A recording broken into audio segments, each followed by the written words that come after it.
the way we understand it is there was a fire that ignited on a roughly 10-acre piece of property that had a lot of wood debris, cut logs, that kind of stuff stored on it, not on Graniterock property, but right on Quarry Road.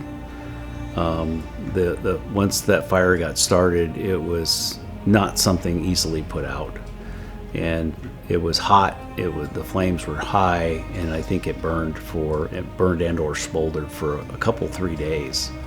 It was, on a small footprint, it was pretty extensive. And I know there was concerns about, hey, if it gets up the hill, then oh my God.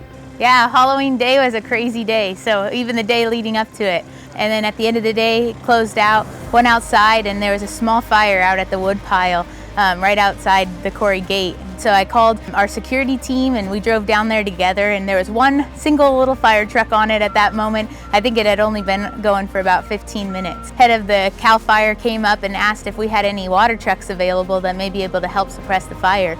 At this time, our team wasn't coming in until around 5 a.m., right? So we started waking people up, finding out if anyone was available, and Tracy was the very first yes, and he was here within 15 minutes. I live locally here in Aromas. I got a call at 3:15 in the morning from the operations manager, and it says, I need you to come in and run a water truck. There's a fire outside the gate. So I came to work, was here at 3:30, got out there, and I was amazed on what I was seeing. As soon as our operators were here, then they were down there filled up with water and ready to help. They escorted me out to the church to spray a bunch of water down on some grass area across the street from the church, and then brought me back to the main fire to supply 2 CAL FIRE engines towards the back of the fire.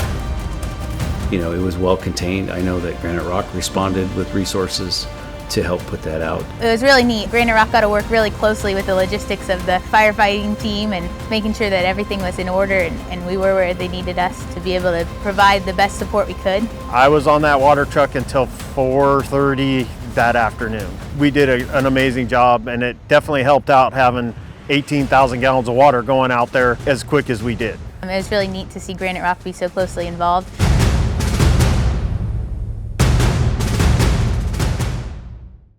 Afterwards I believe we received a phone call from the principal of the Aromas school stating that they had a family that had been displaced from the fire with children that go to the school, and knew that Graniterock had homes in the area and was just hoping that we had something available.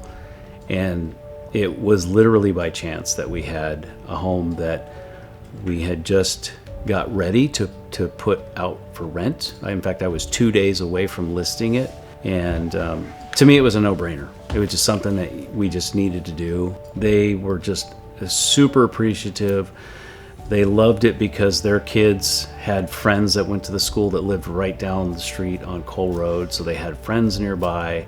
The community came together too and donated things like bedding and dressers, and so that they had a place to put their clothes. But yeah, so they were in the house for 6 months. After about 5 months, they reached out and told us, we've got another place lined up, so we won't need it after 6 months. Thank you very much. That kind of family is the one you really want to help, because they were really appreciative, and so they could kind of get their feet back under them.